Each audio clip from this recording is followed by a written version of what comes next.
कि जो बच्चे पढ़ने वाले होते हैं उनका तो होता नहीं है, और ऊपर जो सरकार पेपर लीक कराती है इसमें सरकार की पैसा कमाने की वो साजिश होती है। अच्छा। क्योंकि इसमें चुनाव आ गया है। हाँ। अगर सरकार पैसा नहीं इकट्ठा करेगी तो चुनाव उड़ा नहीं पाएगी। मतलब आप 10% लोगों को सब कुछ दे रहे हैं और 90% लोगों को आप कुछ भी नहीं दे रहे हैं। अच्छा। और मिडिल क्लास फैमिली के पास सिर्फ एक ही रिसोर्सेज होता है और वो है पढ़ाई।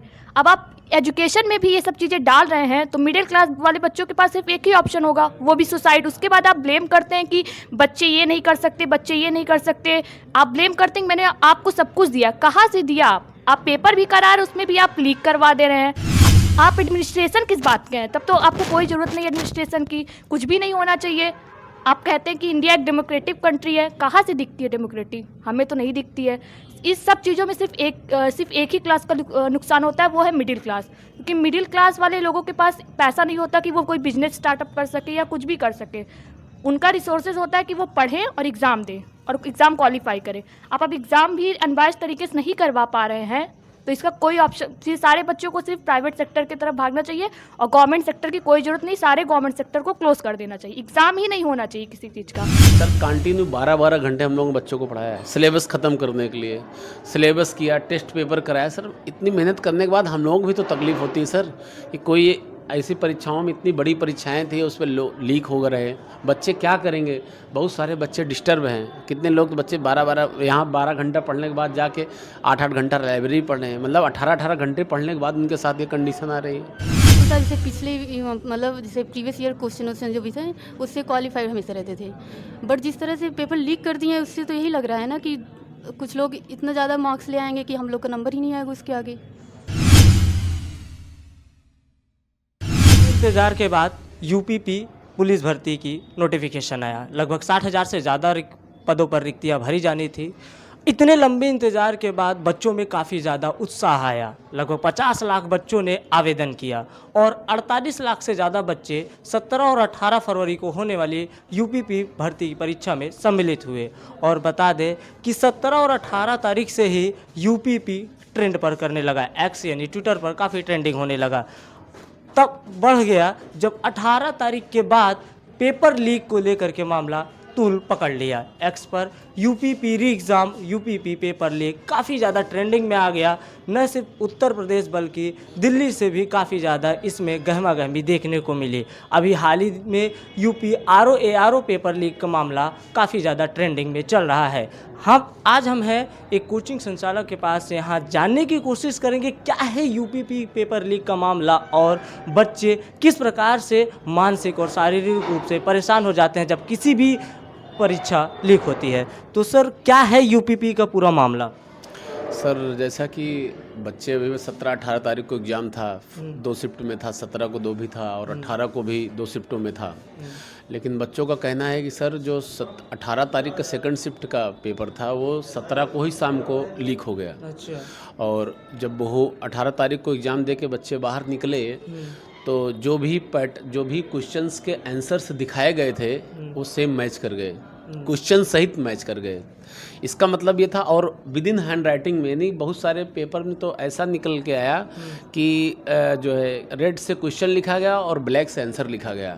इसका मतलब है कि जिस व्यक्ति ने भी इसको पास आउट किया उसने उसके ऊपर भरपूर समय था लिखने के लिए। 150 क्वेश्चन को लिखना 1-2 घंटे का काम तो है नहीं, और विद इन राइटिंग मतलब 2 कलर्स में पेन का यूज किया गया कायदे से। और 7 बज के लगभग एक दिन पहले ही वो पेपर आ गया, लेकिन कंफर्म नहीं था कि ये कौन से शिफ्ट का पेपर है, बच्चे बता रहे थे। लेकिन जब सेकंड टाइम की अगर हम लोग बात करें, जब सेकंड टाइम परीक्षा दे के 18 तारीख को बच्चे निकले तो वो पेपर सेकंड टाइम का मैच हुआ। और फिर बच्चे जब सेकंड टाइम हूबहू वही क्वेश्चन हुआ तो आप सोचिए कि बच्चों के मन में एक आक्रोश है कि जो बच्चा 17 को मॉर्निंग में दे रहा है पेपर, उसका अप्रॉक्सीमेट 110 के आस-पास हम लोगों ने आंकड़ा लगाया था मेरिट इतनी जाएगी। लेकिन अगर मैं 18 की बात करूं तो 18 का जो पेपर था उसमें लगभग 12 लाख लड़के इनरोल थे। अब 12 लाख लड़कों के पास 60,000 तो लड़के ऐसे ही होंगे ना सर कि जो उसी में होंगे। बहुत सारे बच्चे हैं जो बता रहे हैं सर मेरे संपर्क का लड़का है, ये मेरे संपर्क लड़का है, इसने 120 किया, 125 किया, 135 किया, 140 किया। पूरा हूबहू पेपर लीक हुआ है सर। और मैं इसमें मुख्यमंत्री जी से निवेदन करना चाहूँगा कि इसकी गहन जांच हो, जो भी इसका दोषी पाया जाए उसको सज़ा दी जाए और इस बच्चों को भविष्य को देखते हुए री एग्ज़ाम कराया जाए।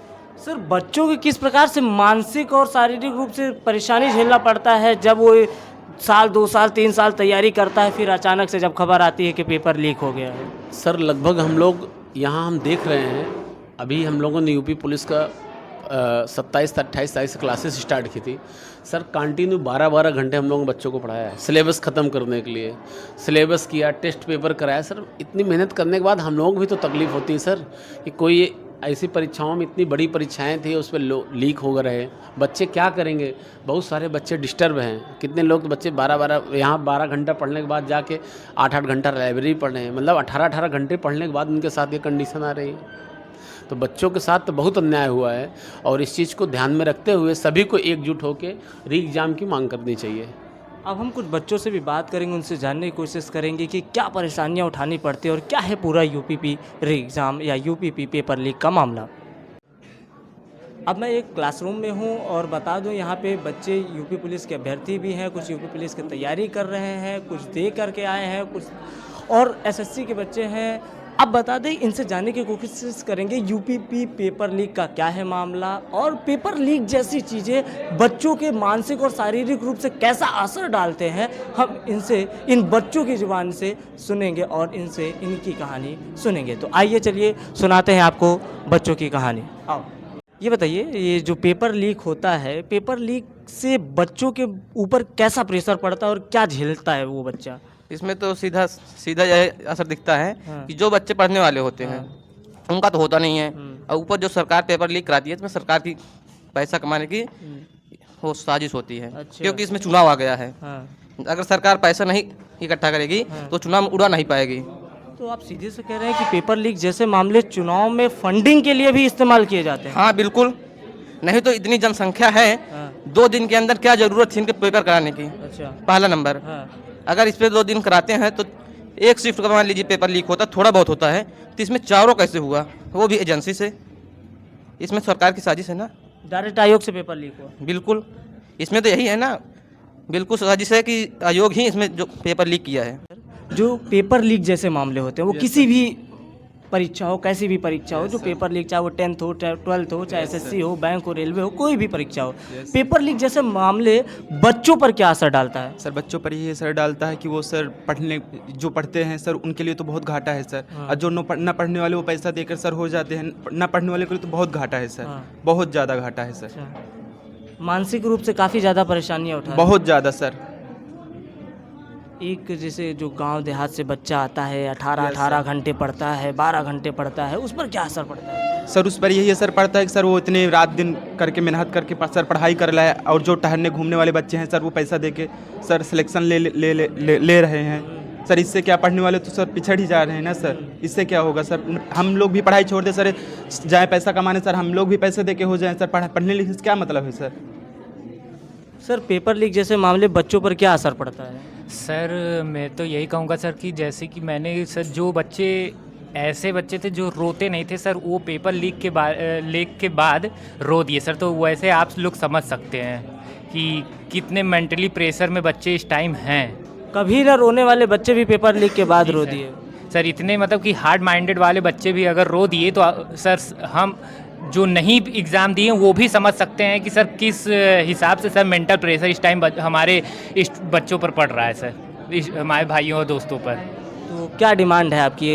आप हमारे चैनल के माध्यम से क्या डिमांड करना चाहते हैं इस यूपीपी को लेकर? सर यूपीपी को लेकर सर एक ही मेरी डिमांड है कि सर इसकी सर बिना सर पक्ष लिए सर जांच हो सर। इसमें सर इंटरनल कमेटी नहीं बैठानी चाहिए सर। हम लोगों की मांग यही है कि सर इसमें जो कमेटी बैठाएगी इसमें सर अपर लेवल के लोग शामिल हो, क्योंकि सर जो जिस कमेटी ने सर पेपर लीक करवाया अगर वही जांच करेंगे तो कोई अपने आप को गलत नहीं ठहराएगा। बहुत बड़ी बात कर रहे हैं। इसमें सर सुप्रीम कोर्ट के सर जज जैसे कि अपर लेवल के लोग इसमें तब तक शामिल नहीं होंगे तब तक सर इसका कोई निष्पक्ष फैसला डिसीजन नहीं आ पाएगा। जो गलत है वो अपने आप को गलत कभी नहीं साबित करेगा।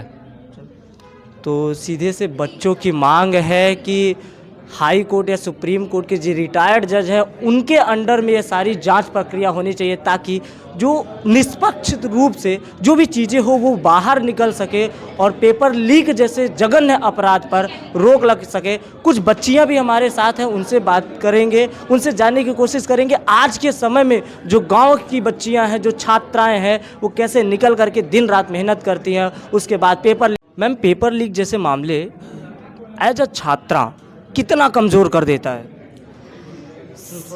सर पहली बात तो आप बात करते हैं कि भारत में इक्वालिटी की, आपको कहाँ से दिखता है कि इक्वालिटी है? जो गरीब हैं और जो मतलब आप 10% लोगों को सब कुछ दे रहे हैं और 90% लोगों को आप कुछ भी नहीं दे रहे हैं। और मिडिल क्लास फैमिली के पास सिर्फ एक ही रिसोर्सेज होता है और वो है पढ़ाई।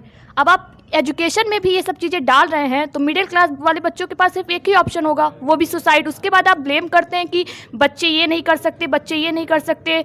आप ब्लेम करते हैं मैंने आपको सब कुछ दिया, कहाँ से दिया? आप पेपर भी करा रहे हैं, उसमें भी आप लीक करवा दे रहे हैं। आप एडमिनिस्ट्रेशन किस बात के हैं? तब तो आपको कोई ज़रूरत नहीं एडमिनिस्ट्रेशन की, कुछ भी नहीं होना चाहिए। आप कहते हैं कि इंडिया एक डेमोक्रेटिक कंट्री है, कहाँ से दिखती है डेमोक्रेटिक? हमें तो नहीं दिखती है। इस सब चीज़ों में सिर्फ एक ही क्लास का नुकसान होता है, वो है मिडिल क्लास। क्योंकि मिडिल क्लास वाले लोगों के पास पैसा नहीं होता कि वो कोई बिजनेस स्टार्टअप कर सके या कुछ भी कर सके। उनका रिसोर्सेज होता है कि वो पढ़ें और एग्ज़ाम दें और एग्ज़ाम क्वालिफाई करें। आप अब एग्ज़ाम भी अनबायस्ड तरीके से नहीं करवा पा रहे हैं तो इसका कोई ऑप्शन, ये सारे बच्चों को सिर्फ प्राइवेट सेक्टर की तरफ भागना चाहिए और गवर्नमेंट सेक्टर की कोई ज़रूरत नहीं, सारे गवर्नमेंट सेक्टर को क्लोज कर देना चाहिए। एग्ज़ाम ही नहीं होना चाहिए किसी चीज़ का। तो आप सीधे से करें कि पेपर लीक मामले को लेकर के पेपर लीक जो डिफरेंट स्टेट्स में हो या फिर डिफरेंट चीज़ों के एग्जाम्स होते हैं उसमें लीक हो जा रहा है, तो अगर पेपर लीक होता ही आ रहा है तो एग्ज़ाम ही बंद कर दें। बंद कर दें, जब क्या मतलब है इसमें? कोई आप प्रॉस्परस लोगों को नौकरी देना चाहते हैं, आप उन्हीं को दे दें, कोई मतलब नहीं है यहाँ पे एजुकेटेड पीपल का। आप उन लोगों को कह दें कि आप लोगों के लिए कोई पेपर ही नहीं है, वो सीधा लिख दे कि जिसके पास पैसा है वही पेपर देगा। तो ये सुन रहे हैं आप किस प्रकार से प्रशासन के लोग, देखिए किस प्रकार से छात्राओं का आरोप है कि अगर आप एग्ज़ाम करवाना चाहते हैं, अगर आप सकुशल एक एग्ज़ाम नहीं करवा सकते हैं तो किस प्रकार से आप भारत को विश्व गुरु के स्थान पर रखना चाहते हैं? क्या ऐसा होगा हमारा विश्व गुरु जहां एक सीधे से एग्ज़ाम नहीं कराया जा सकता है? और लोगों से बात करेंगे, उसकी अभ्यर्थी रह चुकी हैं कि कैसे तैयारी हुई थी, कितने घंटे पढ़ाई करके तैयारी हुई थी? सर पढ़ाई तो मतलब किए ही थे जैसे यहाँ पर था, बट जैसे पेपर जिस तरह से लीक हुआ है, जैसे हम लोग मान लो 113 क्वेश्चन 120 मतलब टारगेट यही था कि जैसे ज़्यादातर क्वेश्चन कर पाए हैं, बट जिस तरह से पेपर लीक कर दिया गया है उसके अनुसार जैसे लग रहा है कि जैसे कभी वो लोग 142 150 भी कुछ लोग मार दिए होंगे। तो इससे तो मतलब जैसे सेकंड मीटिंग हम लोग का पेपर था, सेकंड मीटिंग वाला लीक भी हो गया है, तो इससे हम लोग को तो मुश्किल ही है वैसे होना। मतलब हम लोग को ऐसा लग रहा था अगर पेपर लीक ना हुआ होता तो श्योर था कि होना 100% है, क्योंकि इतनी भी हम लोग नहीं थे। हम लोग प्रैक्टिस सेट यहाँ पर भी चल रहा था, कोचिंगों में भी प्रैक्टिस हो रही थी। इसके अनुसार जैसे पिछले मतलब जैसे प्रीवियस ईयर क्वेश्चन जो भी थे उससे क्वालिफाइड हमेशा रहते थे, बट जिस तरह से पेपर लीक कर दिए हैं उससे तो यही लग रहा है ना कि कुछ लोग इतना ज़्यादा मार्क्स ले आएंगे कि हम लोग का नंबर ही नहीं आएगा उसके आगे, तो इससे तो हम लोग को दिक्कत ही है ना। फिर जैसे इन्होंने रेस किया कि जो मिडिल क्लास वाले हैं जो अपना एवरेज में पढ़ाई कर रहे थे, हम लोग तो मिडिल क्लास की ही है ना, ये जो एवरेज में पढ़ाई किए थे उनका तो कहीं से कोई पत्ता नहीं लगने वाला, उनका पत्ता कटने वाला है। जो बच्चे बढ़िया से करके आए हैं, लीक वाले बच्चे ही जाएंगे आगे। ये तो श्योर ही है ना, क्योंकि इतने मतलब जैसे 60 लाख फॉर्म फिल हुए थे, सेकेंड मीटिंग में दोनों दिन का ऐसे ही हुआ है ना, लीक हुआ है, इतना तो कंफर्म हुआ है। तो उसमें तो कम से कम जैसे मान लो 24-25 लाख बच्चे तो बैठे ही रहे होंगे लगभग, तो उसमें ऐसा भी तो नहीं है, क्योंकि ये व्हाट्सअप के ज़रिए सुनाई दे रहा है कि वो इधर उधर गया है, तो काफ़ी लोगों के पास तो गया ही होगा, तो उन लोगों का सिलेक्शन तो तय है ना, हम लोग का तो कोई नाम ही नहीं है इसमें। तो ये थे कुछ छात्र और छात्राओं के वक्तव्य जो आप सुन रहे थे कि किस प्रकार से पेपर लीक जैसे मामले बच्चों के कौशल को कमज़ोर कर देते हैं, उनके शारीरिक और मानसिक पर काफ़ी ज़्यादा दबाव बन जाता है। अब अगले वीडियो में हम आपको दिखाएंगे कि किस प्रकार से ARO के लिए जो लोक सेवा आयोग प्रयागराज के बाहर जंग चल रही है, बच्चे धरना दे रहे हैं, उसके क्या माहौल है। कैमरा पर्सन सर्वेश के साथ मैं रविराज, दर्शक न्यूज़ 24।